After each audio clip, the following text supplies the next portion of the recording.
Welcome to the July 21st, 2026 special session, which is our 43rd voting session, work session, executive session of the mayor and city council of Hagerstown. Meeting's now called to order. I'd like to ask for a motion to move into special session for a motion. So moved. Have a second? Second. Any discussion? All in favor? Aye. Aye. Any opposed? All right, we're now in special session. First up, I have approval of a resolution establishing a charter review committee. Mr. Mayor, I hereby move for the approval of a resolution establishing the Charter Review Committee 2026 to review the city's charter and present to the mayor and council written recommendations, if any, for changes to the existing charter. The committee shall be composed of 7 voting members and 2 non-voting council members to be selected by the mayor and council. The term of the committee shall be 1 year, commencing September 1st, 2026, and terminating on August 31st, 2027. The city attorney shall attend the meetings of the committee to provide advice, but shall not vote. The city administrator shall assign employees as necessary to serve as liaison to the committee and shall provide staff services. These appointees shall not vote. Have a second? Second. Any discussion? All in favor? Aye. Any opposed? Motion passes. Okay, special session is now adjourned and we'll move into work session. And first up, I have a lengthy preliminary agenda review, so we'll go through that.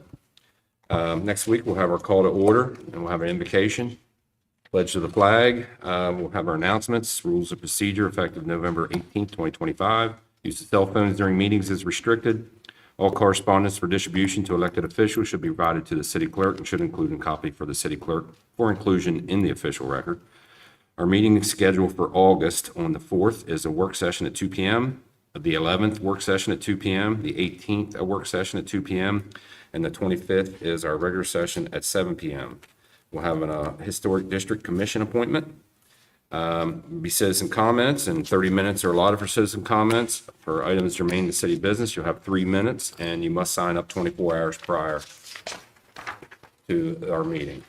We'll have a public hearing on the Klein Farm annexation. We'll approve our minutes for June 2nd, June 9th, and June 23rd, all of 2026. Under consent agenda, we'll have under engineering, software subscription to manage CCTV footage of storm drains, IT Pipes Opco LLC, Beaverton, Oregon, $19,000. Blanket purchase order for trash and recycling carts. Rarig Pacific Company, Erie, Pennsylvania, $100,000. Wheaton Park Stage Construction, alternate bid work, NLH Construction, New Market, Maryland, $53,687. Concrete box culvert installation at American Legion driveway, Carl Belt Incorporated, Cumberland, Maryland, $592,500. And everybody has there's an addition, there's a purchase contract consent form for the CCTV inspection, which is the CCTV for 27 CCTV inspection and cleaning of storm drain system, $250,000. And for FY '28, CCTV inspection and cleaning of storm drainage system is $316,125 for a total of $566,125. Under fire, Tempest mobile ventilator, Tempest, Fresno, California, $750,000.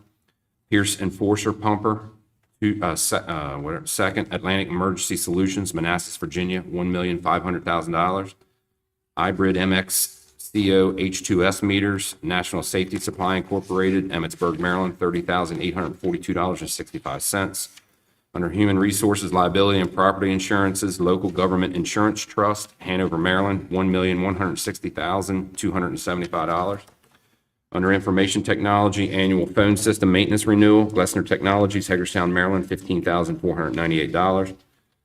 HPD Network Storage for RTIC Digital Scratch Space, Winslow Technology Group, LLC, Waltham, Massachusetts, $49,675.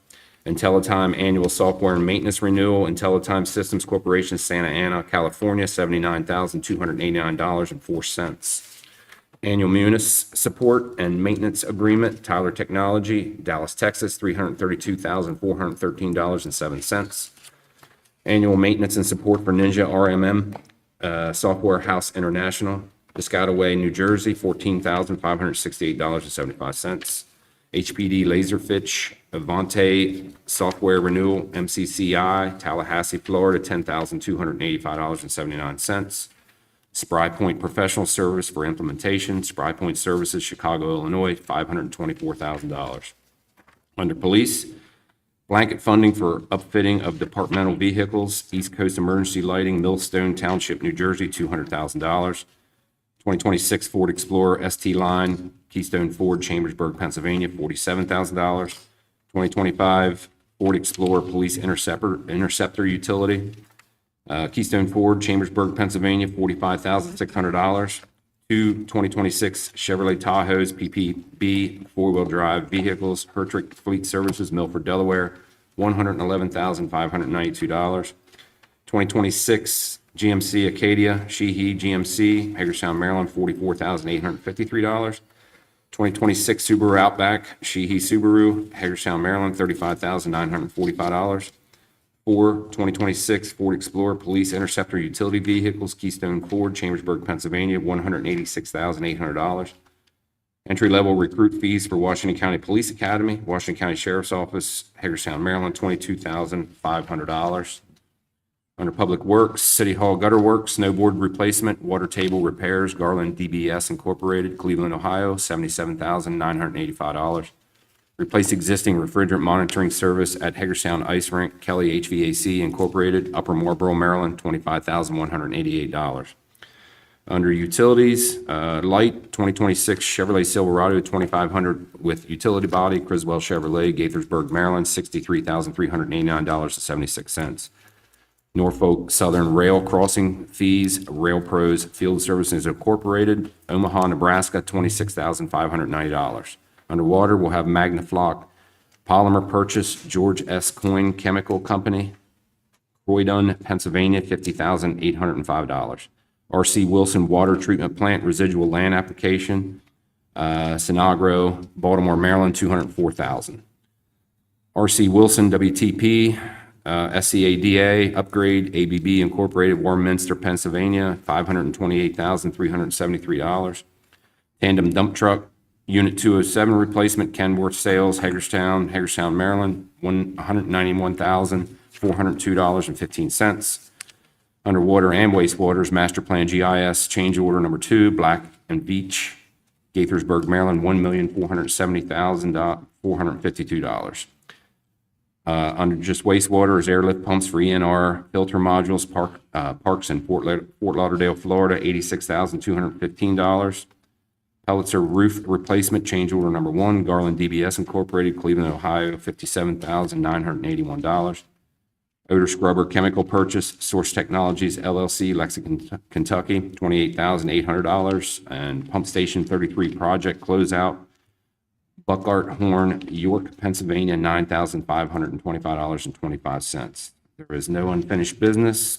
Under new business, we'll have approval of resolution, acceptance of streets in Hager's Crossing, approval resolution, parking permit during baseball games at Meredith Park, approval resolution authorizing deed of easement with 1183 Luther Drive LLC, approval of a resolution FY 2028 Community Legacy and Strategic Demolition Fund application, approval of an application for Community Parks and Playgrounds grant, approval of settlement agreement with Boulevard Contractors at 32 North Potomac Street, approval to accept the Arts and Entertainment District Security Grant, approval to accept the Maryland Criminal Intelligence Network Grant, approval to accept Recruitment and Retention Grant, approval of Government Relations Engagement Agreement with Compass GR Partners, approval to accept the FY 2027 Community Legacy Award from the state of Maryland, approval of lease holdover with Department of Labor Licensing and Regulation. We'll have our city administrator comments, mayor and council comments, and then we will adjourn.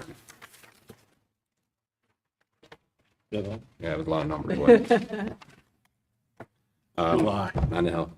Next up, we'll have a review of leaseholder. Mayor. Wow, Mayor, I'm sorry. Want a reminder that I will not be present next week due to traveling for work. Okay. Appreciate the heads up. I have two questions. Go ahead. The first is on the professional services for Spry Point implementation. with proceeding with that? We have to now to maintain the contact because it's way past due Maintain the contact. What? to pay for past services. Okay. I got you. And then the second one is just a curiosity. The 2026 Subaru Outback for the police department. Yeah, so, Just seems like an atypical vehicle purchase for that particular department. the exact reason. Yep. Sometimes we just like things to be a little bit different. Maybe not look like a police car sitting out on the side of the road if we're trying to watch something. You didn't want me to point that out. That's okay. That's okay.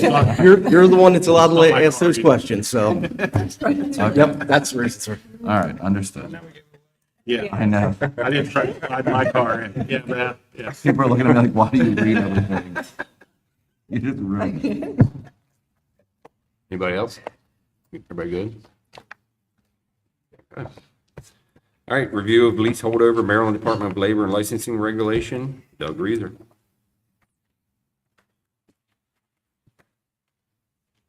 Good evening. Here to review a lease holdover extension with the Maryland Department of Labor Licensing Regulation, who currently leases 2 to 6 North Potomac Street. It's roughly a little over 11,000 square feet that they're currently leasing from the city. That lease began in January 29th, 2007. This will actually be the 8th holdover request for a 6-month, the current 6-month term ends July 31st of this month.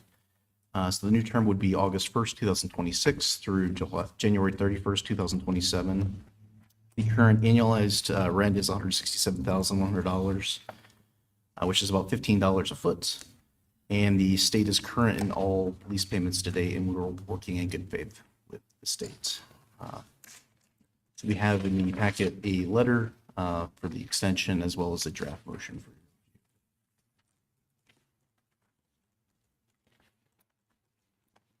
Fine with me. Are you good with that? Yeah. All right, thank you. All right, thanks, Doug. you. Up, Jim Bender, proposed parking permit system, Historic Heights neighborhood. Good afternoon. Staff has appeared before council several times about this issue of creating a permit parking system near Meredith Park. There are a lot of residents on Summit Avenue and South Prospect Street that have complained about, during games, people from outside the neighborhood come in and park on their streets, and there's not any on-street parking available for them. And so we had discussed various options with the council, and I think where we ended up was what's presented in the memo, just hit some of the highlights. Having one of these permits doesn't guarantee you a parking spot in the zone, but it is going to prevent you from getting a ticket if you're parked there during a game. Permits would only be enforced during the flying boxcar season, which is generally April 15th to September 15th. Permits will be valid for 1 year. We'll use window stickers to identify the permit holders. Permits will be available to any resident that lives in that zone and has a vehicle actually registered within that zone. There's no fee for the permits.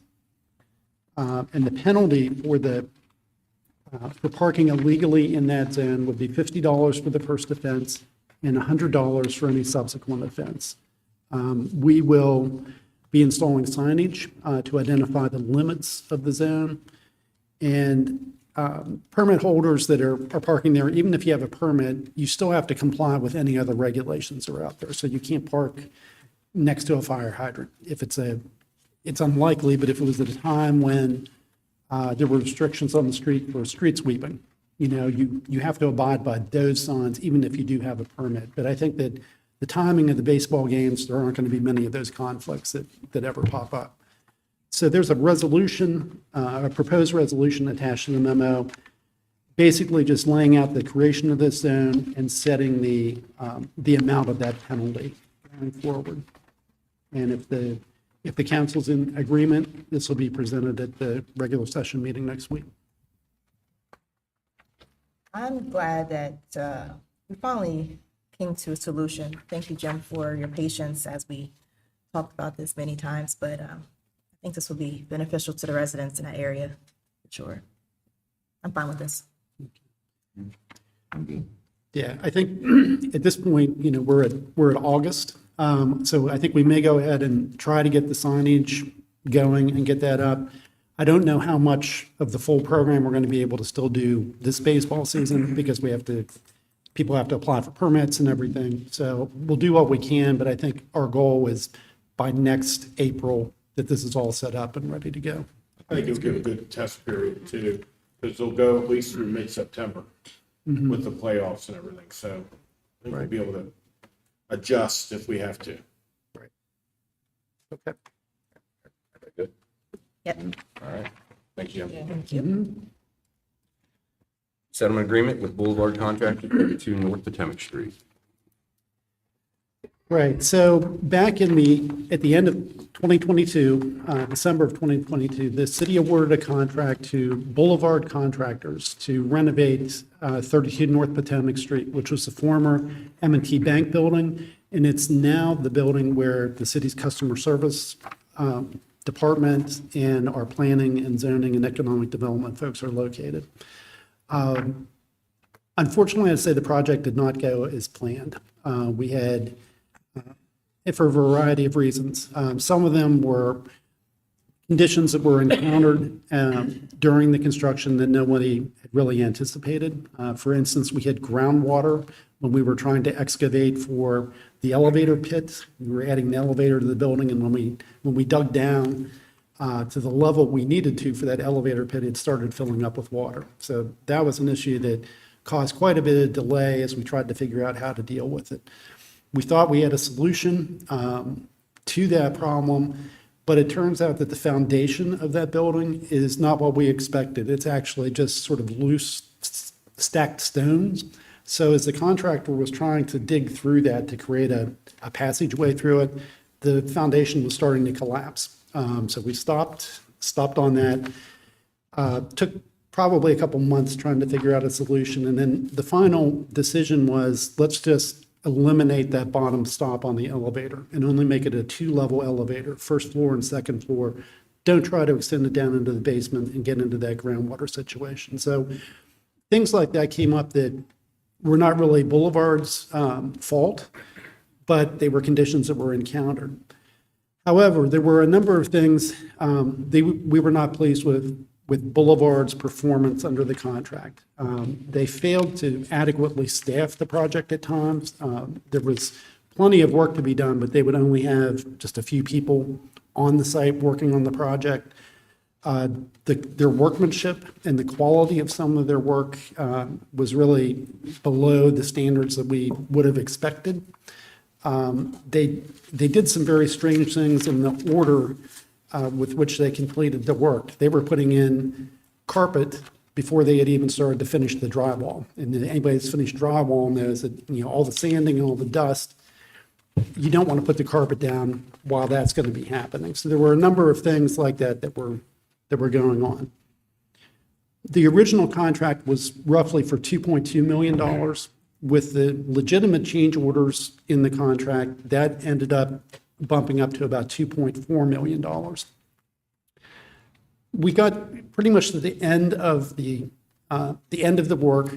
We were able to occupy the first floor of the building in the summer or fall of 2025, which was more than a year behind schedule. But we were able to get customer service in there on a temporary occupancy. And then it took another, 4 or 5 months until we could get the second floor of the building to the point where it could be occupied. The city right now is holding about $243,000 in retainage on the project. We've withheld that payment from Boulevard. And in talking with the project architect and looking at the whole history of this project, the architect feels that if the city would choose to, there are legitimate liquidated damages that we could charge against Boulevard, just because of time delays as much as anything, but for some other things as well. We had some initial discussions with Boulevard about this to try to have the architect mediate some sort of a solution. Boulevard agrees that the project did not go well, but they contest the idea that they were to blame for a lot of this. They felt that a lot of the project delays were the result of the city and the architect not giving good direction on how to address issues or complete the project. So we discussed that, and the city attorney, we discussed it internally at the staff level, trying to decide how to handle this, and then discuss it with the city attorney. And the city attorney drafted a settlement agreement. And basically, the basic issue right now is that out of that $243,000 in retainage that we're holding, a good bit of that money is owed to Boulevard subcontractors. Many of them have not been fully paid for their work on the project. And at this point, I think that's staff's main concern, is that those subcontractors are made whole, that they get paid, what they deserve to be paid. And so in talking with Boulevard, what they proposed is, instead of the city releasing the $243,000, release enough money that they can pay their subcontractors and make those subcontractors whole. Boulevard basically would eat the rest of that retainage. They wouldn't receive it. In exchange, the city wouldn't charge liquidated damages against them. So it would be a path to get the subcontractors paid and then, sever our agreement with Boulevard and put this project to bed. So that's where we landed with the agreement. Boulevard has reviewed that agreement and they have signed the agreement, saying that they are willing to accept those terms. It would now be up to the city, to the council to decide, are you willing to enter into the settlement agreement, or are there things that you want to still pursue? I will say that the way the contract was set up, it's a standard contract that's used by architects. If we decide to continue contesting this or discussing this with Boulevard and not settling, the next step in that process by the contract is this would go to arbitration. And then arbitration, it's basically one person that's serving as the judge, and they're going to hear arguments from both sides. And there's not really any guarantee that the arbiter is going to fully agree with the city. I think we have a pretty strong case that we can make that we should be due some of these liquidated damages, but there's just no guarantee of that. In order to go to arbitration, we're certainly going to incur more legal fees, and our architect's going to have to be involved with that. So we're going to have additional costs in order to go down that road. So I think that, putting all that together, staff's recommendation would be to go ahead and vote to accept the settlement agreement, get those subcontractors paid, and sever our relationship with Boulevard. I'm in agreement with staff's request for settlement.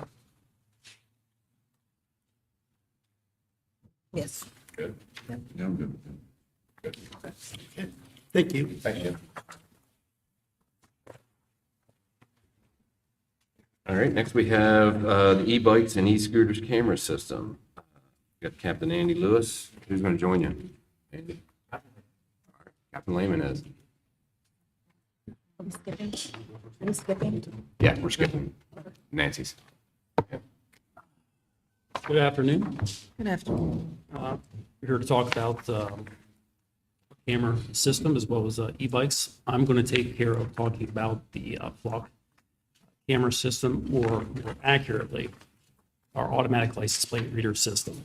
So just to let you know what it is, it's a system where one or more mobile or fixed high-speed cameras are used in combination with computer algorithms to convert images, license plates into computer readable data. This database is owned, operated, and maintained by the police department. We do not share that data, and we only use it for law enforcement purposes only. So that would be the investigation and detection of crimes. Open up the floor in case if anybody has any questions. And I don't know if I have a lot of questions as much as I think it's important, given the increase in interest by the public in these types of surveillance Yep. programs, is hearing sort of like, how ours works, the degree to which we apply it, and who has access to the data outside of the police department. In other words, does the company, The company does not have access. It is owned by us. okay, They provide the system in which it operates. All the data that is coming in is maintained, owned by us, and we do not share that. We do not sell it. It is ours. And we just use that specifically for investigative purposes. and it is not, I shouldn't say it as not a statement, it's a question.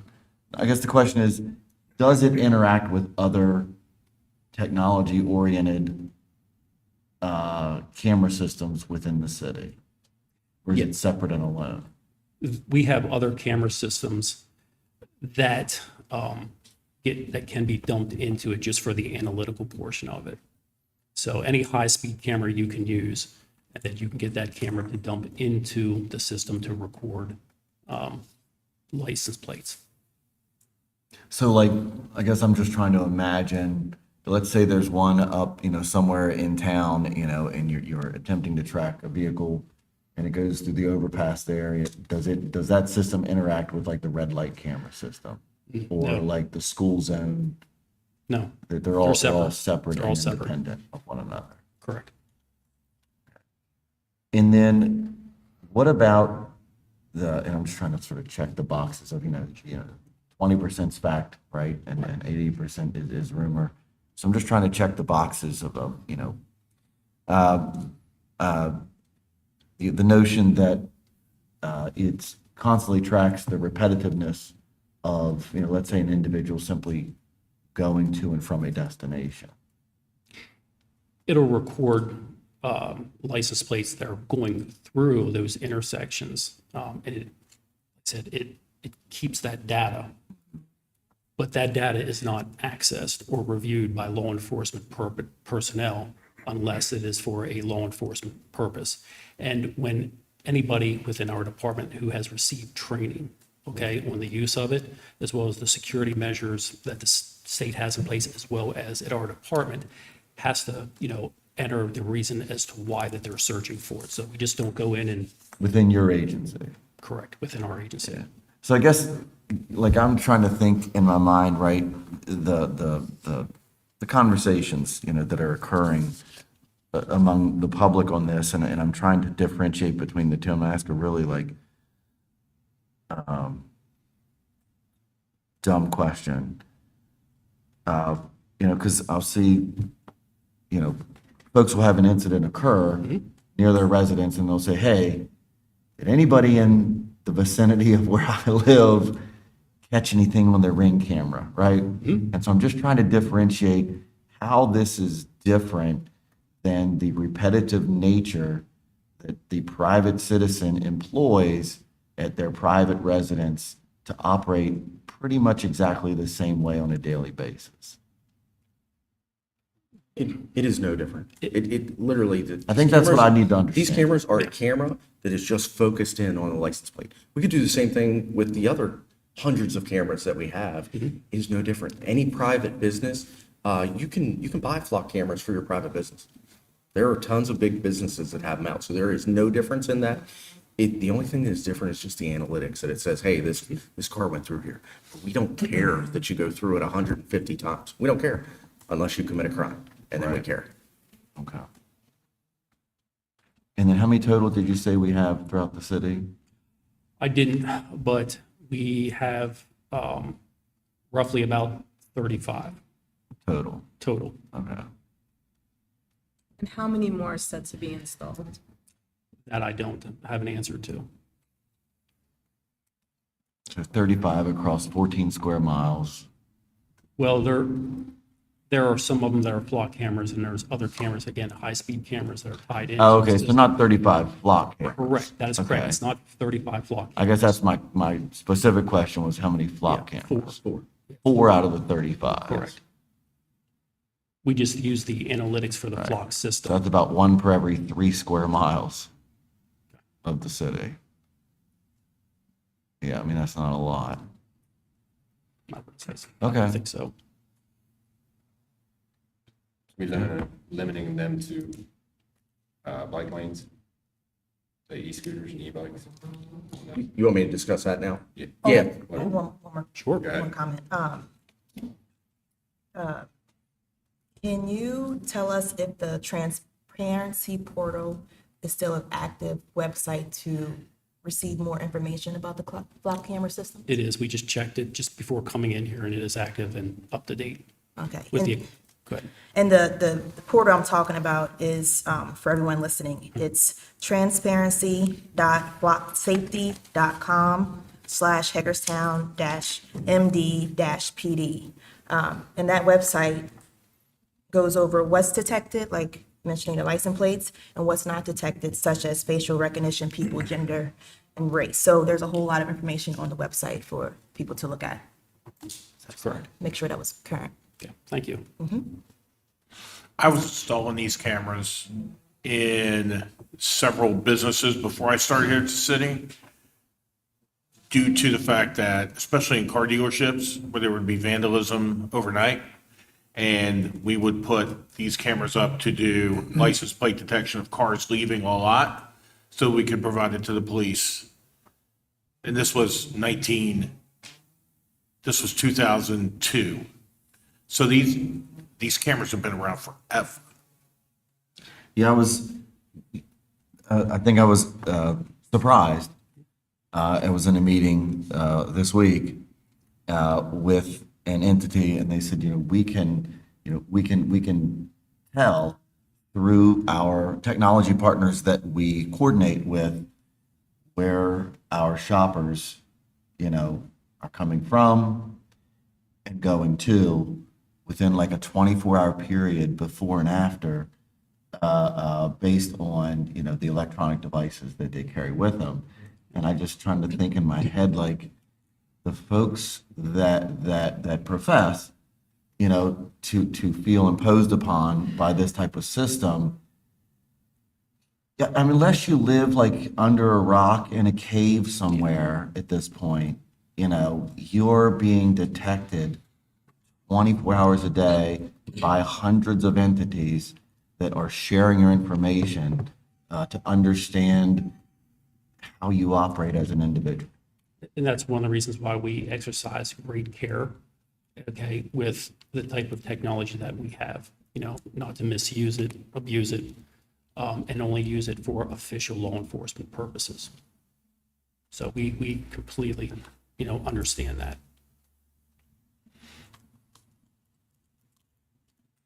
Any questions? E-bikes. E-bikes. All right, I gave John the hard subject, so I'll take the e-bikes here. So I'll talk a little bit about them. I know we do get some complaints on these, and I will get some voicemails and stuff sometimes, and people were frustrated saying, I saw an e-bike go by an officer. Why didn't you do anything about it? They didn't stop him. They didn't do anything. So I do have a packet I can give to each one of you, and that way you can show it to your constituents. It's very good. It's Maryland Department of Transportation, e-micro mobility in Maryland. And it lists everything from a bicycle to a dirt bike and explains the traffic codes and what they can and can't do. But essentially, e-bikes are governed by watts. So anything under 750 watts is legal in Maryland. It's got to have pedals, and if you're under the age of 16, you got to wear a helmet, and you still have to follow all the laws and stuff like that. What we do see is these out-of-the-box electric dirt bikes and scooters and stuff that are coming in anywhere from 3,000 to 8,000 watts, and they are not legal. They cannot be on the roadways. They don't meet any of the federal safety guidelines, and therefore cannot be registered in Maryland in any way, cannot be on the roadway. Now, that being said, There's a maximum speed limit too, right? so yes, the maximum speed limits for the actual ones that are legal in Maryland is up to 25 mile or 28 mile an hour. Now, there's 3 classes, class 1, 2, and 3, and it goes 20, 25, and 28 miles per hour. And there's restrictions like has to have pedals, can only assist in class 1, and there's a lot of restrictions. And we do see those. A lot of those are like kind of scooters that you see with the pedals on the side. They don't go super fast. What I think most people get frustrated with are like the electric dirt bikes and scooters that are fast. I mean, they will do 50 to 80 mile an hour out of the box with nothing done to them. And again, those cannot be registered. And I guess people get frustrated with, why aren't the police pulling them over? Well, number one, they don't stop ever. We tried to stop them numerous times, and now it's to the point where if we try to stop them, what are they going to do right away? They're going to take off, and then they're at risk for injuring themselves or injuring a civilian right away because they're going to take off. And for what, a traffic citation? $100 fine for violating code. So what we do is we use other tactics, and we wait till they go somewhere to stop. Same thing that we did with the dirt bikes. This year alone, we did a search warrant related to a theft ring of e-bikes. Because they're so expensive, they're obviously, if people want to steal them, and then they want to sell them for a good bit of money. So we did a search warrant, recovered in total between e-bikes and scooters and stuff, around 17 of them. So we have had an impact. A lot of times it's juveniles out riding on them. And I will tell you, in talking to other chiefs and officers from other jurisdictions, they have seemingly a lot worse problem with this. I looked up our calls for this. In just 6 months on e-bikes alone, we've only had 99 calls. Compared to dirt bikes, in 6 months, we've had 166. Now, the difference there is dirt bikes make noise and e-bikes don't make noise. So dirt bikes, you may get some more calls on. But comparative to all of our calls that HPD receives, over 60,000 a year, 99 is not that bad. And we do deal with them, and I get it. They're frustrating. I don't like it when they are zooming in between traffic and doing wheelies and telling me I'm number one or anything like that. But, we do deal with it whenever it becomes a problem. For the e-scooters, are they examples of the type of complaints that you get for them, or? Yep. So we kind of classify all of them as e-bikes. I guess that's what you call them. The e-bike has to have a pedal, but yeah, it's pretty much the same thing. We do get them. Now, you can register a scooter, an e-scooter in Maryland, but it's got to be under a certain mile per hour. You have to wear safety equipment at all times and that kind of stuff. So over a speed, you have to get it registered. If it actually meets the safety definitions in Maryland where it can be registered. A lot of what we see is like they look like dirt bikes, right? And just they're plastic and they're electric. That's a lot of what we see. And those cannot be registered. They are for private property use only. So, for me, I think that we have two issues. And I'll use this example. So yesterday I was on, the radio 1037, right, and we're having a conversation on this very subject. And I look across the street in the middle of the conversation, and there's an older gentleman on the sidewalk on a scooter style, going down South Potomac, right? And I saw him later when I was leaving down near Locust Street. Clearly, that vehicle shouldn't be on the sidewalk, driving on the sidewalk. Correct. Even though he was going maybe 10 miles an hour. And he uses it primarily, obviously, for transportation purposes. The second was, at that very same moment, there was a young boy going down South Potomac, twice the speed of what the cars were going down South Potomac, right? So he flies past the guy on the sidewalk, but he's in the street, he's trying to sort of abide by things, clearly using it for transportation purposes as well, just in a different manner. And so the two things I see is, one, we have an issue with the operation of these vehicles in the urban core, where we have a much higher concentration of daily pedestrian activity. So I think that's very different than when you get down, frankly speaking, to where I live on Virginia Avenue, where there just, there isn't that daily activity of people walking. There isn't that issue of lots of intersections, a lot of alleys, and people come in and out of places. that's issue number one that I think we need to find some way to address. Issue number two is what I do see on Virginia Avenue is, and I looked up the Washington County Sheriff's Office today to see, and they put out a flyer, I think back in like June, to say, hey, here's our rules of the road. And they're different, frankly speaking, than what you're telling us the rules of the road are here.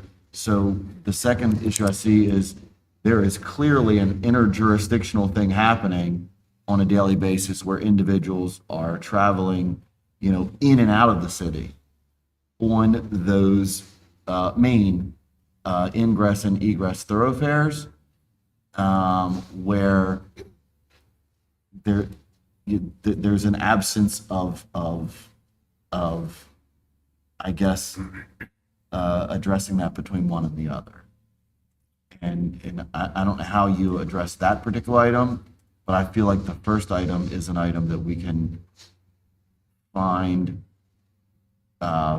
solutions within, our local ordinances to address. I think the issue of not being able to stop an individual is the one that the public, probably has a hard time accepting, but is a reality that exists. But I just feel like there's got to be some measure that we can employ, and whether it needs to be, some type of adjustment within city code to give you better tools to do that. I just feel like if we do that, people are going to start to get the message. Neither individual yesterday had a helmet on. You know what I mean? Those types of things that then allow you the ability to at least engage with that particular person on that particular product, because the products are all across the board, right? To sort of, get that out. So one thing, under the Senate Bill 935, it actually discusses allowing local authority or state agencies jurisdiction to regulate the e-bikes on like the bike lanes and stuff like that. So we could regulate stuff like that. The sidewalk, it's never okay to be on the sidewalk. That's a city code thing that we just don't allow. And Multiple, state violations under the. motor yeah, vehicle it's all going to fall under the vehicle code. Now, I will tell you, the one difficult thing is when you get to juveniles and traffic citations. Those courts do not get along because one is district court for traffic and juvenile court is circuit court, and they do not mesh well. So we struggle with that even in motor vehicle, and an actual motor vehicle crash, because juvenile court has all jurisdiction over juveniles, but they don't have any jurisdiction over traffic. So that's something that we mitigate on our end, and we can deal with the state's attorney with that. But yeah, we can address that kind of stuff. As far as us and the county's rules being different, like this is straight Maryland law. So I'm not sure what they have up, but this is off their website. I've read the Senate bill on it, and how it pertains to all the classes and everything. So I can look through theirs and see what theirs is. But I brought everybody copies of this. Yeah, I think when I say different, what I mean is I think that what we convey to the public. Okay. You know what I mean? Sure. No differently than when I just said, when you started out and said, hey, 750 watts, you know what I mean? And the speed limit thing. So I think it's a matter of like how we're conveying to the public what the breadth of that information is. And as it applies to each one, because, as I said yesterday, on the radio, like there's no putting this genie back in a box. The technology is getting better, and it's getting cheaper to acquire. Sure. You know what I mean? So there's no reversing course. I just feel like we need to institute and enact and enforce those things we can, because, it's 2%, right, of the traveling public today. It's going to be 10% tomorrow, and it's going to continue to grow. I mean, you get on the sites and, the types, Yeah. even your e-bikes that meet those specifications have those different settings that you can set it at. Sure. And that look more like bicycles than the dirt bike style, are also now being more readily presented with going at those speed limits. You know, there was a time where class 1 and 2, the bike looked like a bike. Sure. Right? And the entities designing the ones that you don't want around, you know, look like the ones you don't, but you can get on now and get a bicycle that looks like a bike that's doing the same 40 to 45 mile an hour capability, you know, just with the pedal assist that you never use anyway, you know, that looks like a bicycle. Right. Yeah, you're right. That is only growing. You know, the scooter style, the scooters now, you know, they were at 12 and 15 miles an hour, and now you can get, you know, your 4-inch wide tires, 8 inches tall, and you know, and they can go 45, 50 miles an hour, no issue. So I just, you know, in reading the state's legislation, it is not keeping up with the technology and appearance.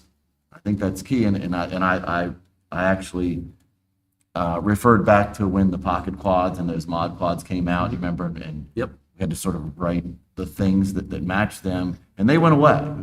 And they were sort of the flimsy, you know, not tried and tested version of what's now. What's now is a very stable version that's only going to get more prolific.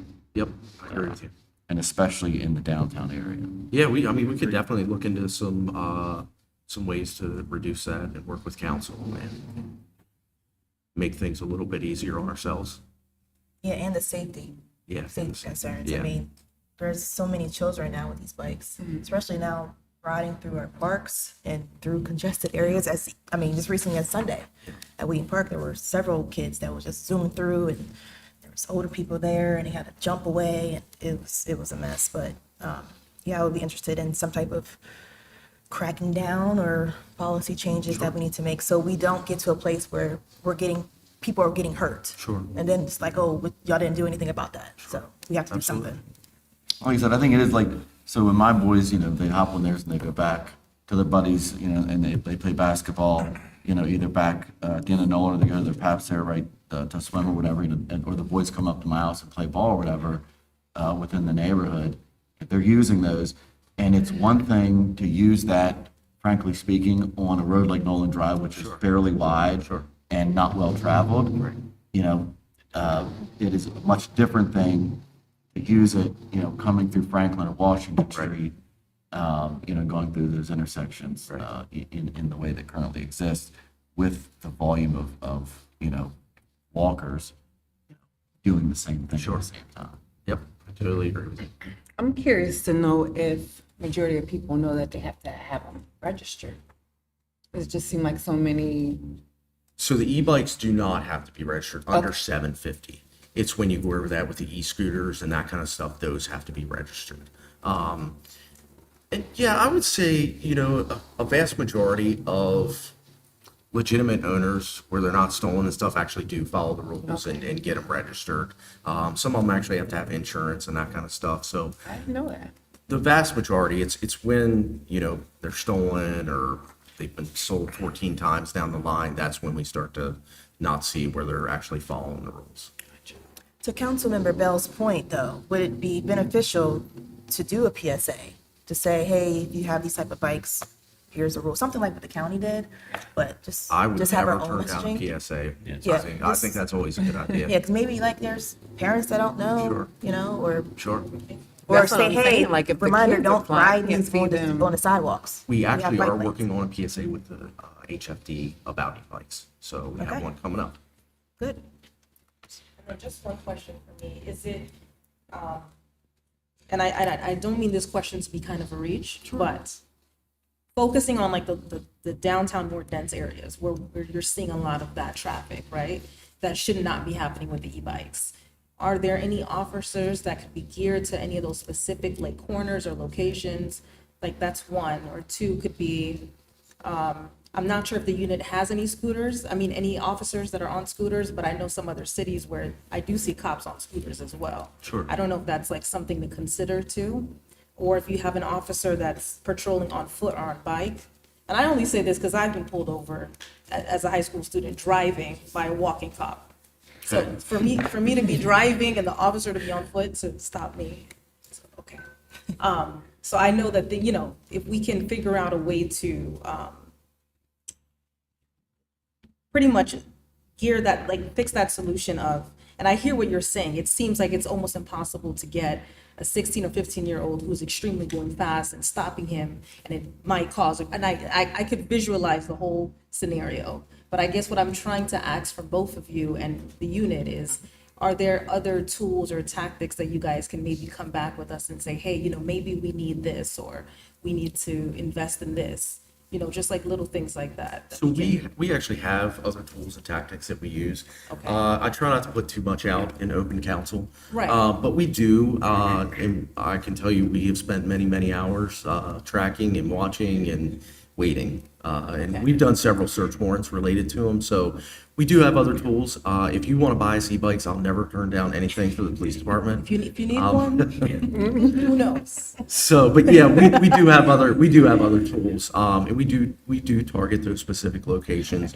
The locations are actually pretty, when we look at them for e-bikes, it's actually pretty sporadic. It's not specific areas, like Eastern Boulevard was one of the high ones. So, you know, it's kind of weird locations where we get calls on e-bikes. I think we're reacting to the communications we're getting for where the concerns are being expressed about. Sure. And just so we're clear, is that we do take those other tactics, we do investigate, and wherever we're able to take law enforcement action, we do. It's just not publicized, you know? So the public will only see the people that are on the e-bikes weaving in and out of traffic in the high dense areas. But sometimes they don't see what happens after the fact with, you know, the investigations and things that we're doing, you know, in order to get them identified. And how are the complaints coming through? Is it through the non-emergency number, or is it straight 911? So usually it'd be the non-emergency number, but we also get some emails about it. I've had a couple voicemails with, you know, like I said, people are frustrated and they're like, the guy passed the officer and the officer didn't pull him over and do whatever.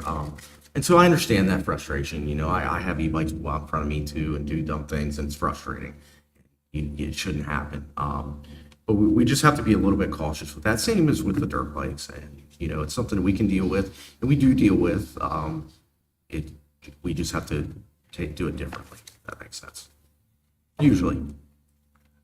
MML does have a legislative action request that we'll be talking about starting tomorrow on e-bike regulations. The proposed legislation would create a new non-electric bike category for e-bikes that fall out of compliance with class rules, preserve existing MVA exemptions, require certain permanent manufacturer labeling on each bike to identify whether it's been modified or not, address e-bikes that have been modified to exceed the class requirements, cap class 2 throttle assistance at 20 miles per hour, add provisions for use of class 3 vehicles, such as penalties for parents, restrictions on rentals and retail education, and clarified trail and sidewalk access. So that'll be one of the 17 we talk about tomorrow, and I can fill you all in on how that goes. I have one more thing, because I hear you mostly saying the e-bikes. Is the complaints and the concern more on them versus the scooters? So Because it just seemed like we're addressing the e-bikes more, so I'm just trying to, Not using them. So they're kind of, I would say, I don't know, we'd be able to differentiate between them. Usually when we get a call, they're not saying, they're just saying Right, e-bike, that's and what it I'm- could be either thing. But I do see a lot of the scooters where it's the smaller ones where they just kind of are sitting down and can go around where there is no pedal assistance.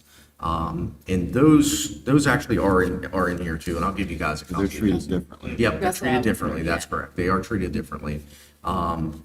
So, yeah, I mean, as the council member said, like, these are something of the future, and they're not going away. They're easy, they're fun, and kids like them, so. money fast. Well, we did very well with the street bikes a couple years ago to knock them down, and I think we'll be able to do the same. And I think, you know, safety, yeah. again, we've actually made a good bit of arrests on this, Yeah. charges. We just don't publicize that so much. A lot of times they're juveniles, and we cannot put that out there anyway, so. Yeah. Understood. Yep, Keep us updated on the PSA though, so we can share it. I will share it with you right away, ma'am. I'll give you guys. Thanks, guys. Thank you, thank you.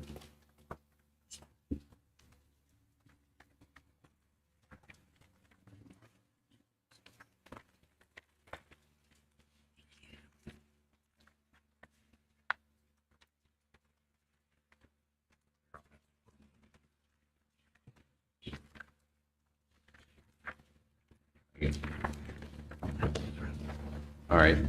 My apologies to the council. I thought you might have had the same sheet, but Nancy's segment was postponed before that, postponed to a later date.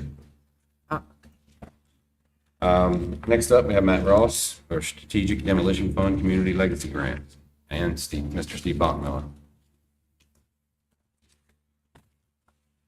Good afternoon. Good afternoon. We have two grant issues that are rolled into one subject matter today. Both of them are for the Community Legacy and Strategic Demolition Funds programs through the state for two separate fiscal years. To give you some quick background, for the fiscal year 2027, the state ended up basically forward loading that. There was no application process. They evaluated requests based on what were made the previous year and then made decisions on how to assign those to the various local jurisdictions. So the first of the two is an acceptance of the grant award from the state for fiscal year 2027. The state, when they evaluated our previous requests, assigned the two grants as follows. Middle Neighborhood Emergency Home Repair Grant Program for the amount of $75,000. And then for the Strategic Properties Program, $230,000 for a total of $305,000. There was no prior motion to apply for this because, as I mentioned, the state front-loaded it and just started assigning grant awards without requesting local jurisdictions submit actual requests and identify what they would prefer the money for. So this has been assigned by the state, and we're looking for a motion to accept those funds, which will be on your agenda for adoption at the next meeting. And then the second one is for fiscal year 2028, which they are now starting a bit earlier. So believe it or not, we're actually here discussing something that's going to be in the state government's fiscal year 2028 budget. Staff convened and went through the various options and recommends the following.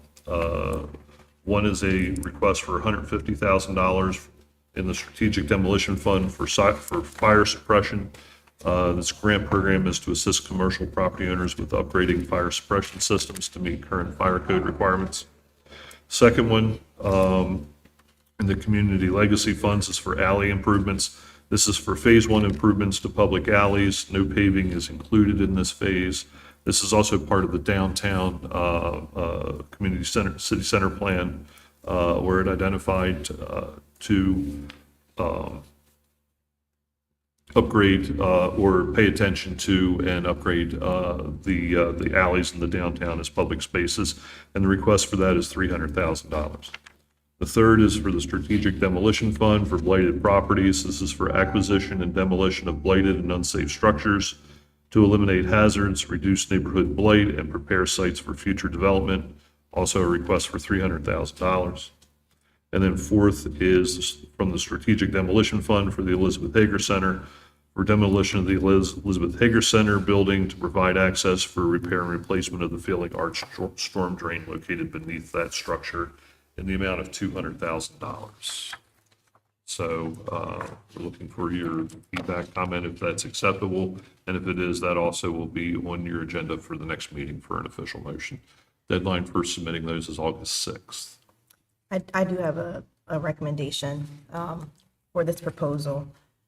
I want to have further conversation about number 4, the demolition portion of Elizabeth Hager Center. I think that deserves much more in-depth discussion. And with that, if we could move that $200,000 to the blighted properties, number 3, for a total of $500,000. I know the blighted properties has been an ongoing conversation for quite some time, and I feel that we should put more funds into that. And then again, having a more in-depth conversation about the Elizabeth Hager Center and the work needed there. And I will second that because I'm saving this for my comments, but there is a proposal that I have for mayor and council that has some relation to blighted properties, so I would second that.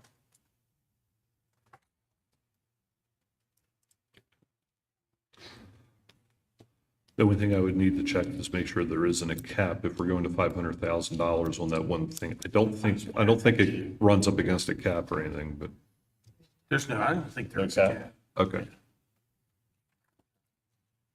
Everybody good with that proposal? Yes. Okay, so we're gonna go with a total of 3 proposals and move that fourth one into the, Blighted properties. okay. Any other questions for Steve? Okay. Okay, thanks, Steve. Thank you. All right, next up, we have Scott Nicewarner, the FY '28 budget discussion. Yeah, I warned you all in April that I was going to start a little early on talking about upcoming budget discussions, and that's what we'll start today. Though we're not going to get much into the real details of the FY '28 general enterprise or capital budgets, it is important that we all begin considering what those discussions are going to look like, given the city's long-term fiscal outlook and the financial challenges that'll shape the upcoming budget. Doing this early will allow us to develop recommendations that align more with the council's priorities, instead of bringing this to you with the first basic indication in March before you approve in May what the budget is going to look like. The city is forecasted to continue experiencing a structural budget deficit for the foreseeable future. Now, to be clear, I've been here almost 23 years now, and I don't recall a budget where we didn't have a structural deficit starting out. That goes to say that that's not a good situation to be in, but it's not an uncommon situation to be in. Unlike a temporary shortfall caused by a one-time event, structural deficit reflects an imbalance that will continue unless expenditures, revenues, or both are fundamentally adjusted. Several factors contribute to this, and you're going to remember a lot of this from what I gave in April, but again, I want to get this out there so that it's clear not only to those of us here, but also to the public, to make sure they understand moving forward what it means to create a budget and what it would mean ultimately to them in regards to services and ultimately, what they pay for those services. The factors that contribute to this growing challenge include continued increases in personnel costs, including wages, health insurance, pensions, and other employee benefits. Those don't look to be going down anytime soon. They will continue to increase. Escalating public safety expenditures associated with police and fire operations and capital needs.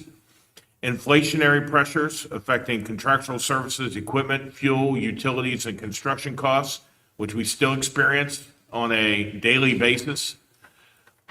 Aging infrastructure requiring increased investment in maintenance, rehabilitation, and replacement that require materials that continue to increase in costs. State and federal regulatory requirements that continue to expand municipal responsibilities without corresponding revenue sources. Those are trickle downs from the state, and with the budget situation that the state is expected to experience, that will only increase not only for us, but also for the county. And then the fact that revenue growth has not kept pace with increasing costs of providing core municipal services. Our assessable base is not increasing enough to cover the cost of providing core municipal services. And it's been that way for a long time.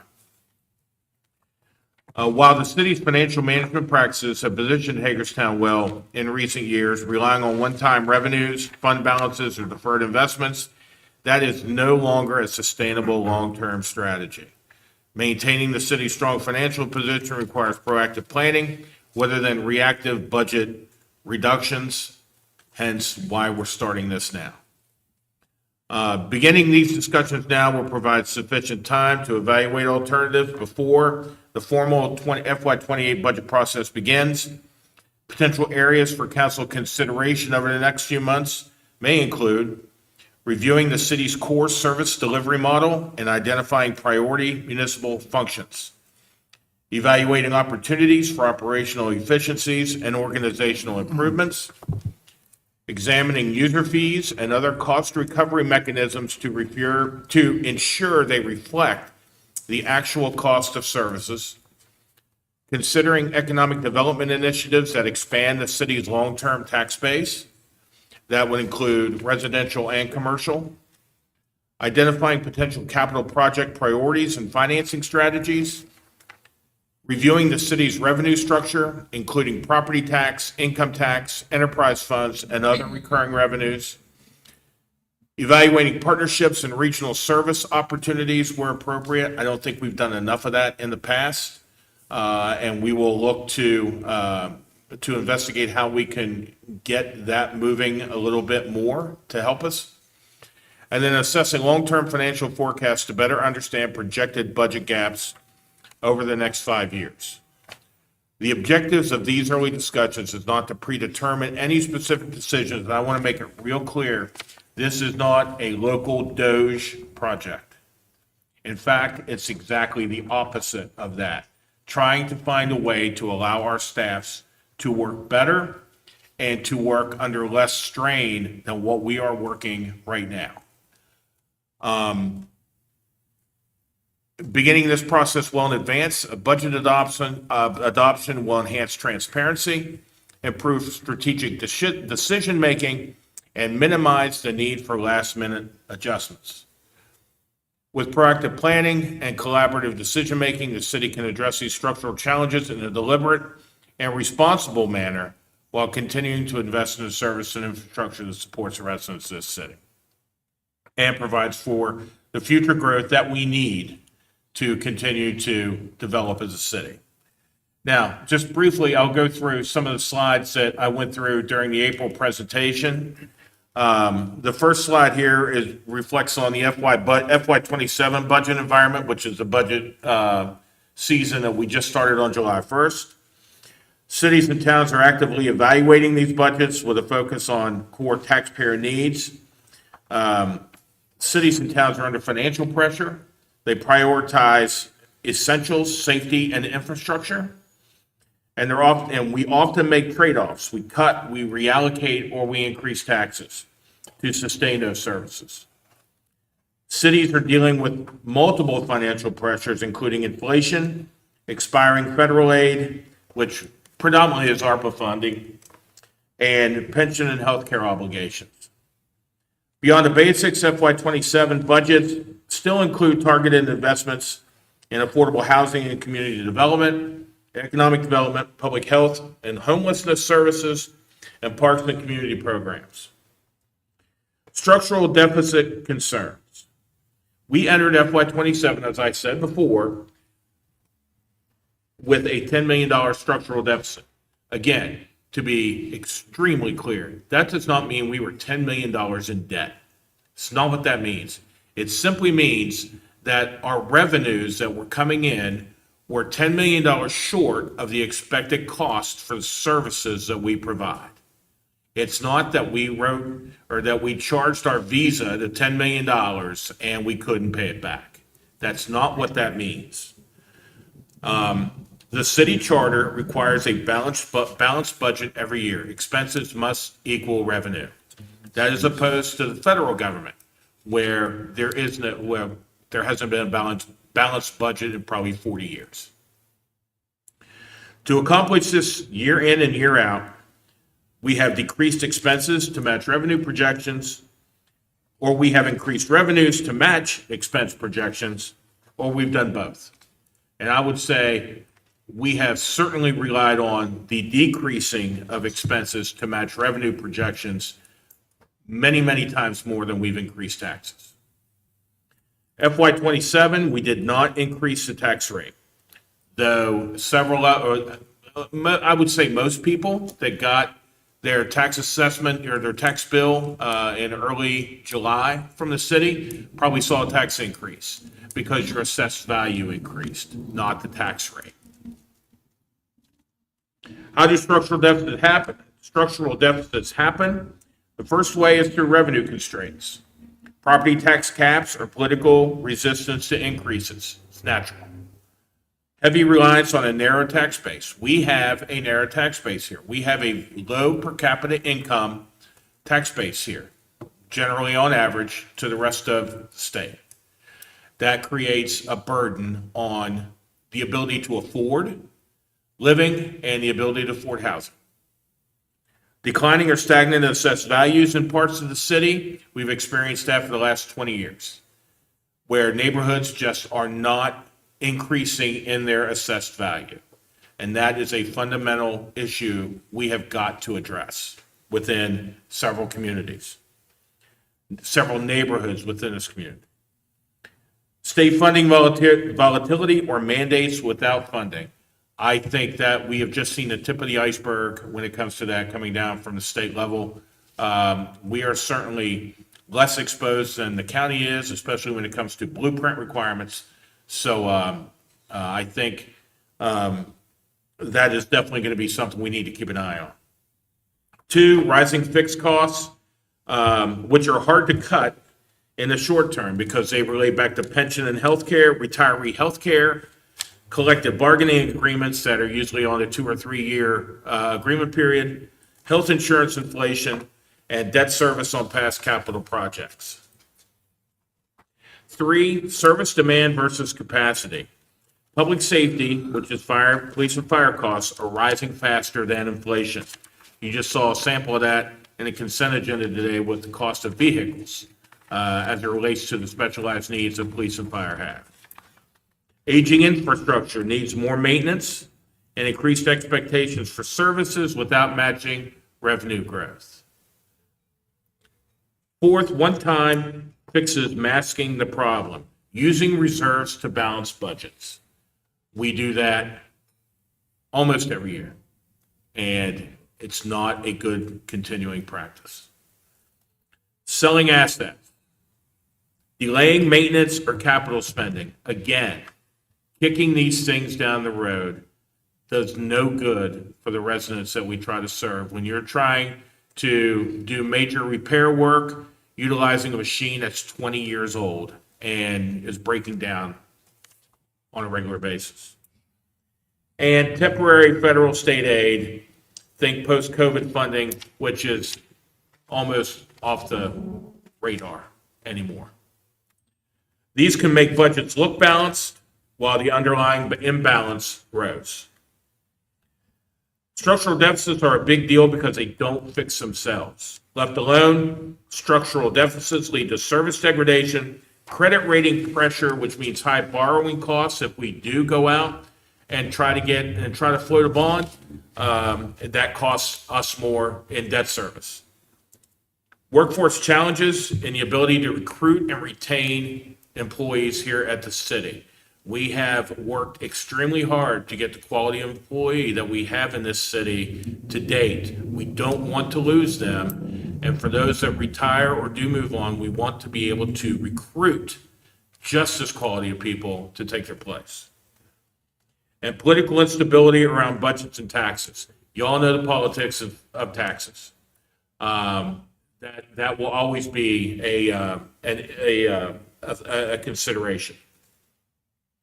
How the staff and council address the structural deficit through revenues. We adjust tax rates or fee structures where feasible.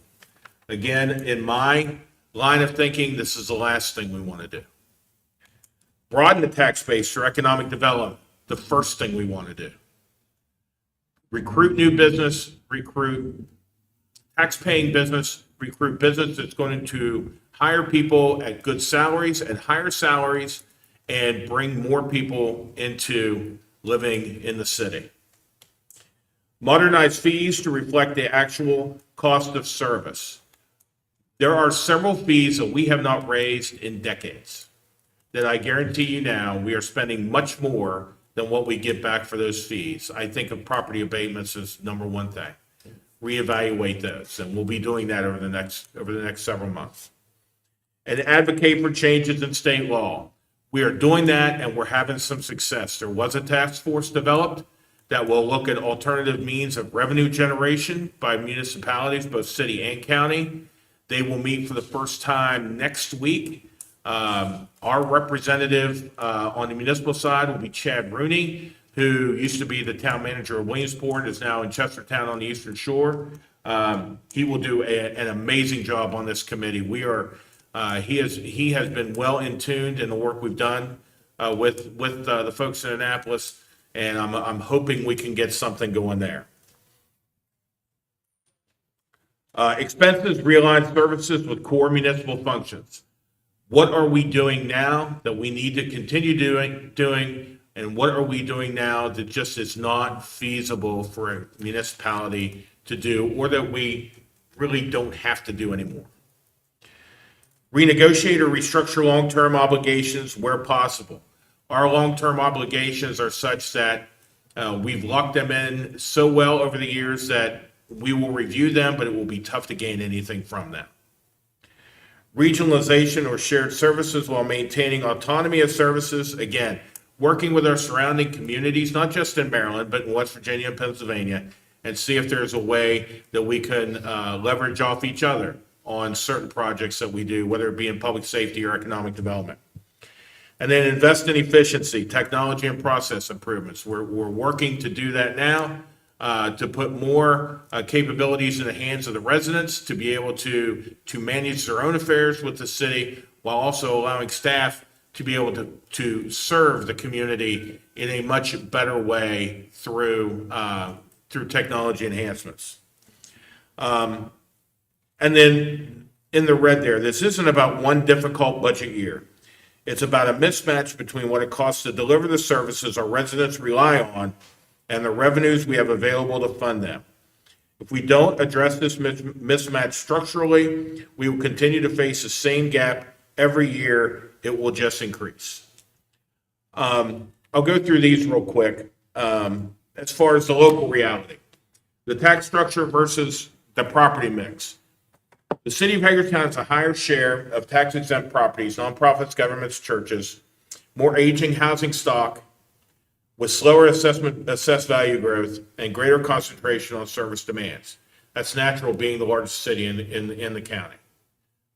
Meanwhile, much of the county's newer growth is outside our limits, generates revenue primarily for Washington County, and still relies indirectly on city-based infrastructure and services. The result is the city is service heavy, but revenue constrained, a classic setup for a structural imbalance. 2, public safety cost structure.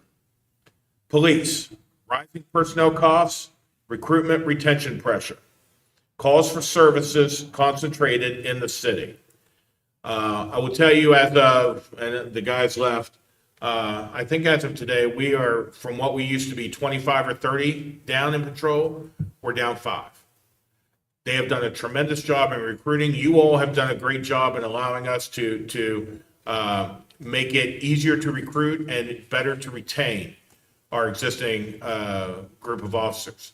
We're also hoping that a schedule change that'll be coming up here at the end of the year will also be an enticement to recruit additional police. On the fire EMS side, it's a mix of volunteer companies plus county funding plus city resources. The city of Hagerstown often provides a disproportionate share of career staffing, call volume response, and facility infrastructure support. What you get out of that is you get cost concentration without full cost control and without proportional revenue support from a broader service area. 3rd, city-county service mismatch. The city functions as the urban core for the entire county. The urban core for the entire county. The funding mechanisms are jurisdictionally siloed.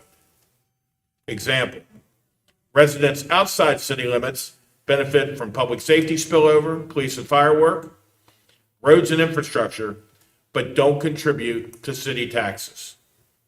The result, a regional service footprint with a local funding base. 4, aging infrastructure versus limited revenue growth.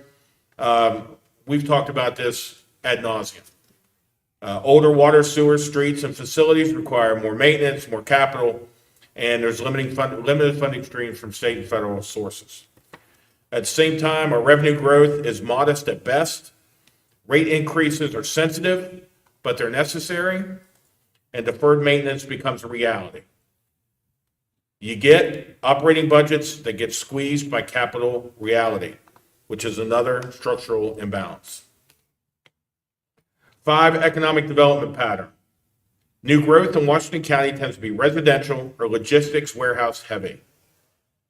These generate less per acre tax revenue than traditional downtown commercial, but still create service demands. Meanwhile, downtown revitalization takes time to translate into higher assessments and new revenue streams. The result, costs show up immediately, revenue lags years behind. So what it means? For Hagerstown, the structural deficit isn't just about spending discipline, it's about misalignment. The city is funded like a small municipality, but operates like a regional service hub. So what will we be looking to discuss with you all moving forward? We will be looking to rebalance the city-county cost sharing, refocus on core municipal functions. What is it that this city needs to prioritize when it comes to limited resources? Modernize our revenue tools, which we are already in the process of doing and we've talked about before. Targeted economic development. How do we go out and recruit businesses that are going to significantly enhance our tax base, as well as provide opportunities for our residents to make a good living and to want to get a good education and to want to come back to Hagerstown and work. Operational alignment and structure, we continue to work on that when it comes to our departmental structure. I think a big success story that we are experiencing now is between housing and community development and planning and economic development. I think that restructure is paying dividends every day for us, and we'll continue to look how we can take advantage of that. And then continue multi-year financial planning. Instead of just looking 1 year ahead, continue to look 5 years ahead and try to hone in our forecasts to be better prepared using data that is available on a state and federal level to be able to better forecast and provide you all the better tools to evaluate moving forward with the budget. I will just end on this. And I said this in April. This is not doom and gloom by any means. We are seeing a lot of positive things happening in this community. Whether it's downtown, whether it's on the outskirts, pretty much everywhere is seeing good things happening. Yes, there are still things we don't want to see happening in this town, but when we go back, we are the urban core of this county. We are the main center of diversity, whether it be racial, cultural. That is what makes this community so unique and special. And we need to make sure that we provide you all the tools and the options to be able to ensure that that continues, but not only that it expands and there become more opportunities for all the neighborhoods in this town. What this also requires, and I will say this again and again and again, is that Washington County needs to sit down with its largest municipality, the municipality that provides the majority of the services outside of its boundary, needs to sit down and partner with the city in moving this county forward. It has to happen. Whatever differences whatever is keeping them away from the table, it needs to stop. It needs to stop. I think this council is willing to have any discussion. If you don't agree, if we don't agree, on the staff level, we don't agree. That's what government should do. And those meetings need to start happening now. In future, in an August session, we will be bringing to you, we have several options regarding revenue generation, public safety, utilities, organization, others. But if there is anything particular that this council would like to talk about early, let me hear it, because I want to be able to get the information together and provide a good foundation for you all to evaluate, to ask questions as we move closer into the budget period. That's it for me.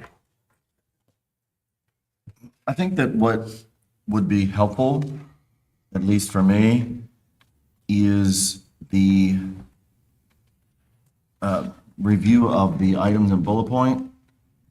And I don't know whether we're looking to address them like in the order they're presented, or whether they're just the items we're looking to address. However you want to do it. I guess for me, I look at it and go, okay, you know what I mean? If I don't do this one before that one, I don't think so. then that one, you know what I mean? I think it's whatever way you want to prioritize what you want us to bring to you, that's how we'll bring it to you. Like for me, like it is beneficial to understand, as you point out, the adjustments or necessary adjustments. In fact, you know, there's one item here, you know, that we're looking at now of like the fee structures, because that's going to have an impact on, you know what I mean, a number of departments and what the sort of percentage revenue side looks like to see what we got to make up the difference on. I look at them and go, okay, and then the other item, which is in the last bullet point, which I think is sort of like one of the first priorities, which is, what are those core municipal services that citizens expect? Because those you can't really change a lot. Right. And I would just put like the things, like an understanding of what we expect, and then an understanding of what we can't change, to sort of set some of those parameters for how we then prioritize, how we're going to take them in order and go, okay, this easy item, is completed and off, and Okay. get down to sort of like the more nebulous items, that you're not going to solve in a year. Can I ask Councilmember Alshire something? So what's up there? Is that kind of what you're explaining? Like you would like for us to tackle everything kind of like that order there? No, because like if I look at item number 1, where it says rebalance city county Are you cost talking sharing. about the bullets on Yeah, I'm talking here? about the bullets in here. Yeah. Yeah, because the ones up there, you know what I mean? Like number 1 up there is not we're going to figure this out by next budget session. That's literally Right. sort of like the bottom of the list, right? But number 2 seems, But number 2 seems like, okay, what are the core functions, people expect? And what are the parameters of those that you can't change because you can't change them? So I wouldn't invest my initial time in that and, be consumed with that or bounce around it, because there are tangible things you can change, such as your fee structure. There are tangible things you can change, such as your targeted economic development. We talk about annexation, and where, you know what I mean? That's going to have that sort of like more near-term impact on the next budget cycle. Because I don't see you sort of like resolving it in a single budget year. So you say, okay, what are the 4 things we can resolve this budget cycle that are then resolved? this quarter. And that's how it should be looked at, is this is not, everything here, we're not gonna fix Right. when we present you the next budget. Right, so what are the Some of this, four we're bullets looking we into can? 30, FY 30, FY 32, probably long after most of us are out of here, to try to set the stage to get, you know, Rome wasn't built in a night, you know, kind of thing. But yeah, that's, and identifying, we can certainly do that. Identifying those that we would have more of a faster pace of resolution to, which are exactly the ones that the council member mentioned. Yep. And we can bring that, we can start with fee structure and core services. We can start with that in August. Okay. Anything else for Scott? Okay, I know you talked a lot, but might as well go ahead again. Make it done. Okay. Yeah, I didn't talk any last week, so. This is another busy week. Tomorrow, midweek music and market, 5:30 to 8:30 in University Plaza. Vendor market, food and drinks will be available. Opening act will be Edward. And the headliner is 8 Ohms Band, OHMS Band. 4:23 or 7:23, Thursday's community block party, 6 to 8 at Trinity Lutheran Lot on, I think that's East North. Over here behind Trinity Lutheran. Yeah. And that'll be 6 to 8. The one at Wheaton Park went very, very well, and look forward to the same thing this week. 7:25, Saturday, the summer block party, 11 to 2 on South Potomac Street. Bouncy house, mini golf, and inflatable axe throwing will be downtown, 11 to 2. Also, at the same time, across the street in the Maryland Theater, on Saturday and Sunday is Candy Fest.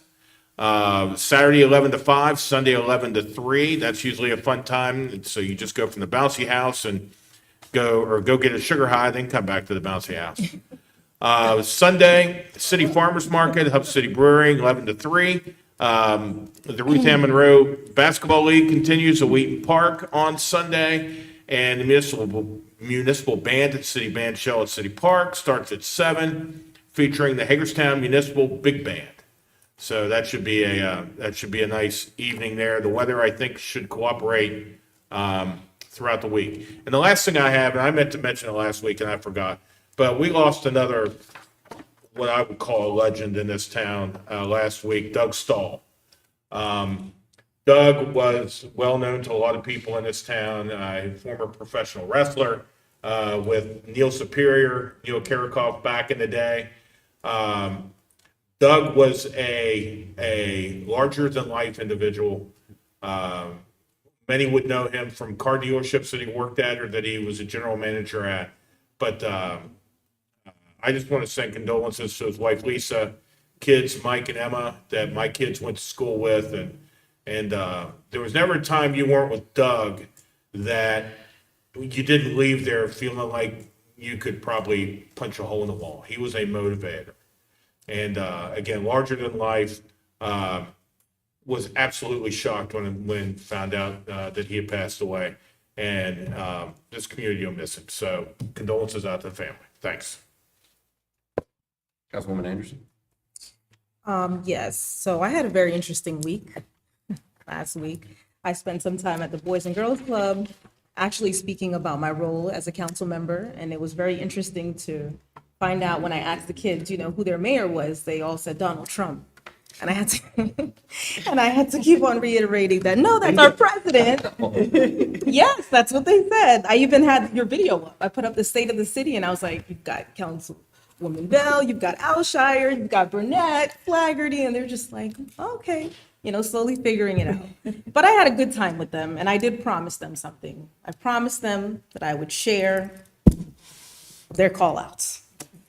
So the first one was, they're tired of the cracked sidewalks in their neighborhoods. They're tired of some of the alleys that need some attention. And this is coming from 6, 8, and 10-year-olds. They're tired of the late night noise from the trash sweeper. They're requesting for that to be toned down. One other call out was One other call out had to do with schools and playgrounds. And I told them that, you know, they might want to get their parent in here to come to do a citizen comment. That would be great. But yes, that was part of my week. I also attended my first time, I attended the 38th Annual Washington County Sports Hall of Fame. My son actually was one of the recipients for one of the academic scholarships. And I want to say that it was very emotional. It was very motivational. Just to hear about all the legends, you know, throughout the county, coming from North, South High, even past Goretti. And, you know, just hearing their accolades and their stories. Believe it or not, Donnie Sanders, right? He was also one. So hearing his story and, you know, how he came to, from his beginning to his end journey in his sports career, like all of that was extremely motivating. And it's really good to hear those stories. Not being from this county, just, you know, it just really highlights that this is a really special place. You know, Hagerstown is a truly special, remarkable place. And then outside of that, I wanted to say, you know, the park was looking good. I did not attend the grand opening for the Ruth Ann Monroe Basketball League, but my son was there. He stayed. He went to the first game and he stayed all the way to the end. He told me all about it. He told me that he saw you, Mr. Mayor. He told me that he saw you guys. So he was really happy and excited. And on that note, I did want to share something with Mayor and Council. Is it okay if I pass this out to you guys? And I promise I won't take too much time. I won't take too much time on this one. And what I'm sharing with Mayor and Council is pretty much an AI-generated rendition of something that the future could look like when it comes to the Fairchild Building. The Fairchild Building is an old warehouse located on Pennsylvania Avenue. There's a lot of backstory to that building. I live directly across from that building, and I have the luxury of seeing it being sold and then sold again and sold again, to the point of no one actually taking action and any kind of initiative on making that building in any better state. And the reason why it bothers me and it does kind of break my heart is simply this. There's an alignment story when it comes to the location of that building. Let's think of Summit Avenue. Let's look at Jonathan Street. Let's look at Pennsylvania Avenue. You've got Meredith Park. You've got great baseball field. Then you come on up, you've got Wheaton Park, right? You've got the Boys and Girls Club that was recently renovated. You've got the new community garden that just opened up for the kids.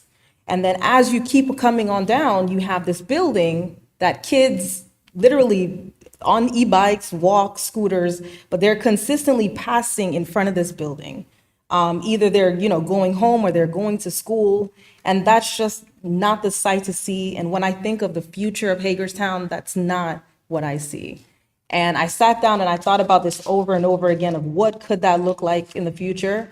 And in simplest terms, to me, it screams that it should just be in a heritage campus. It should really tell the story of some of the things that went on in that building when it came to Fairchild. It should be a creative space. We should find a way to generate income, whether we're renting out, you know, stadium uses or the meeting spaces that are there. But I think that, you know, this is a project I would love for us to take on. And I know that I don't want Mayor and Council to have this idea that we're going to have, you know, this miraculous amount of money in our budget and we're going to be able to get this done. I do plan on, you know, making the connections with federal and congressional delegation as far as seeking funding and support. And on that note, I do understand this is not a 2-year process. This is for the long haul. And again, as Scott mentioned, you mentioned earlier, you know, we don't know if we're going to be here in the next year or two. So I just wanted to make sure that I put this out there tonight at my comments, because it is important to me whether I'm here or not. And I just wanted to leave on that note, and that's all. Councilwoman Burnett? Just two things. I want to piggyback on the last week's block party at Wheaton Park. Yes, very well attended. It's great opportunity for everyone to come out and just meet elected officials, to meet the staff. I know that we talked about block parties like throughout the years. So I just wanted to give a shout out to staff for making it happen. And, you know, there'll be more block parties this summer, and they're free. So there's definitely a lot to do here that doesn't cost you a dime. So again, thank you to staff for putting that together. And about the Summer Basketball League, yes, the opening was this past Sunday. We have just about 200 kids again. Thank you to the city for the funds going towards that event. Every kid has a uniform, no charge to them. That includes the top and bottom. We do need volunteers. When we didn't have this league last year, there was a lot of frustrated people that was very opinionated about what we should and shouldn't do. And there was a lot of, we'll come out and help when y'all come back next year. That has not been the case. It has not been the case. It's still only a team of 8 that comes every Sunday to help out. And with the large crowd that we have and the many kids that we have, we do need the help. So those people who were very opinionated last year, where are you at? But we would love to have you. Those that do show up every Sunday, thank you. Thank you to Councilwoman Bell for always being there and helping out. Thank you to our mayor for visiting this past Sunday. And also Mayor Takesha, she showed up often. Our delegate Schindler was there. So it's a very well-attended event, but we would appreciate if everyone would get off of social media and actually show up for the kids that they say they care so much about. With that, thank you. Councilman Alshire? I have one item this evening, and I will try and keep it brief.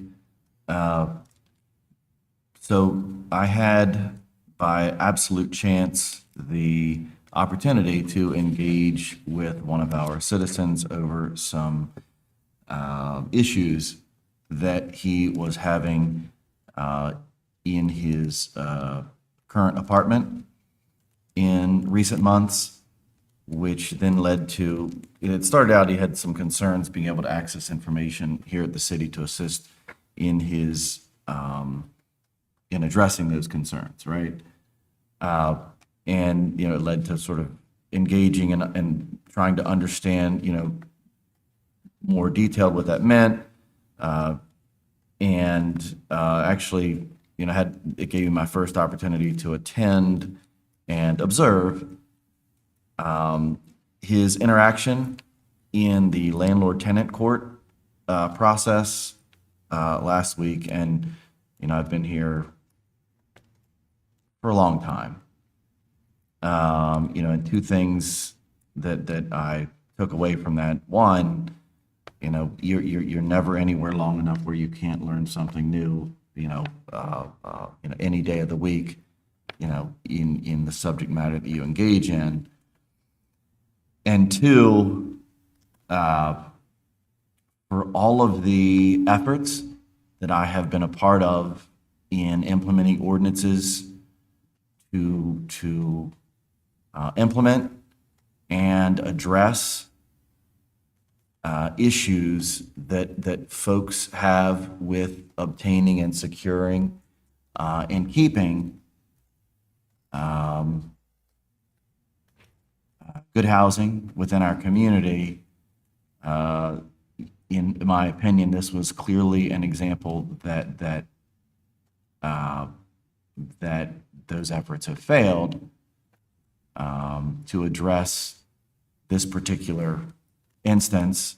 And I absolutely believe that there are any number of instances just like this out there in our community that happen every week for individuals that don't have a lot of other options than to accept, you know, those conditions as they are.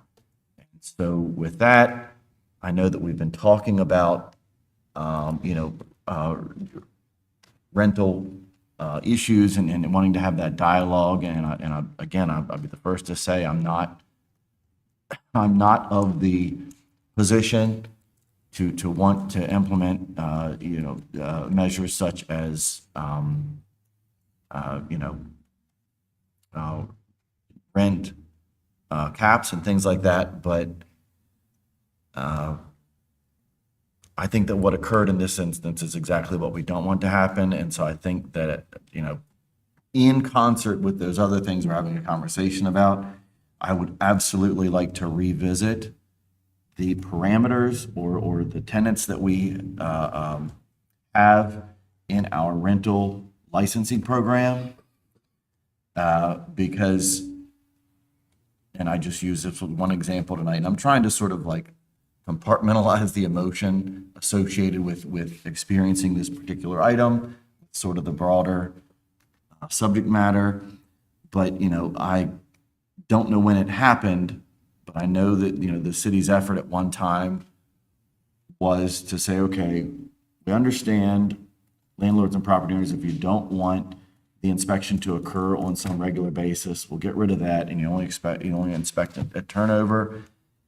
And that was a noble extension of compromise to individuals that were passionate about that subject.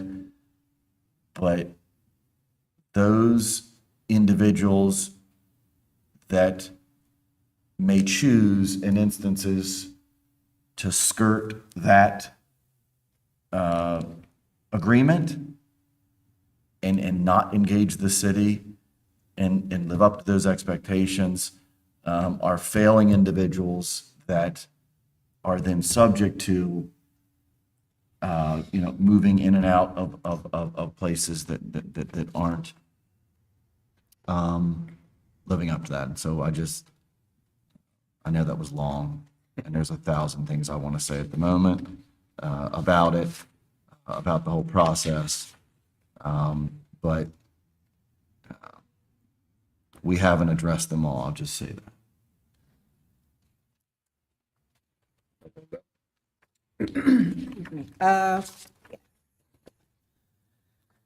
I do want to say I appreciated the block party as well at Wheaton Park. I do honestly have to say I don't feel like it was well advertised. I feel like it could have been a lot more people there.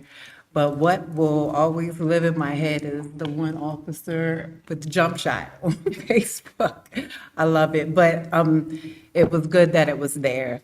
Also, I wanted to ask, as far as big projects that go on in the city, are they all connected to a subcontractor?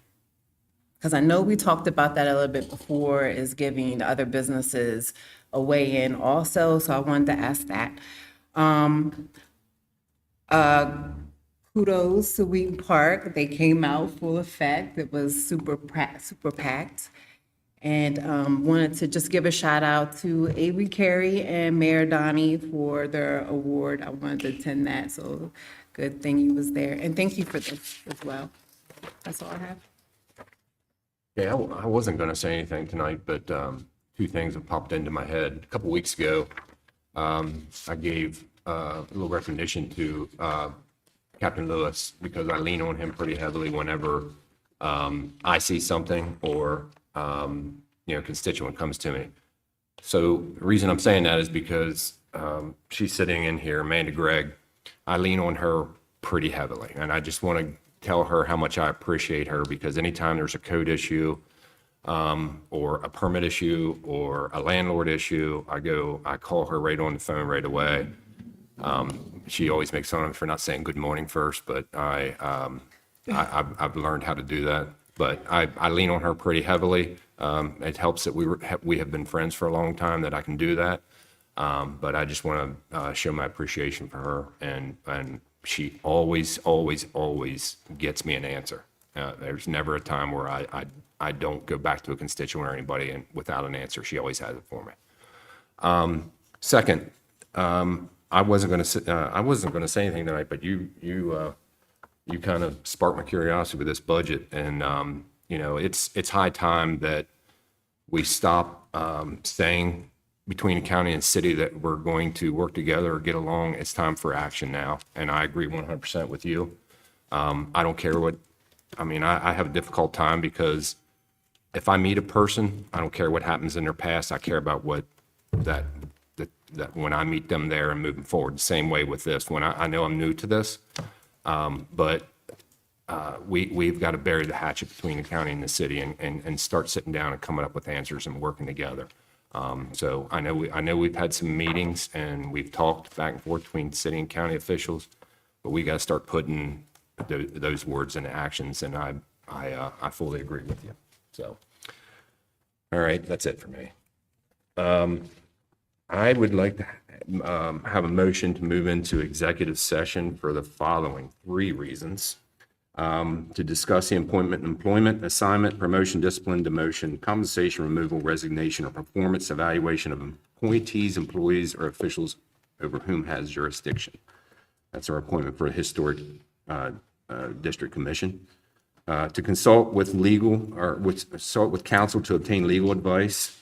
And three, to consider a matter that concerns the proposal for a business or industrial organization to locate, expand, or remain in the state. Have a second? Any discussion? All in favor? Aye. Any opposed?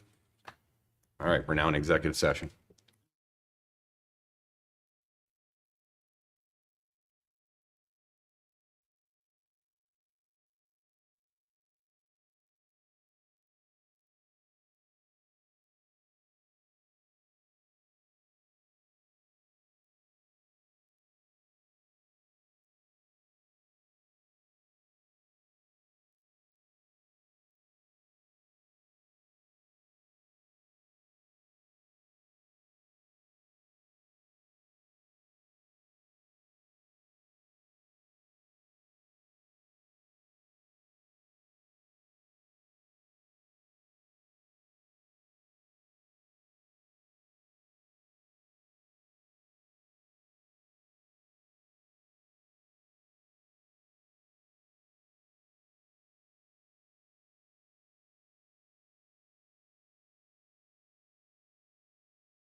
Okay, executive session is now over. Reopen work session, and can I get a motion to adjourn? So moved. A second? Any discussion about any items this evening in work session? Okay, we're now adjourned. Whoop, whoop.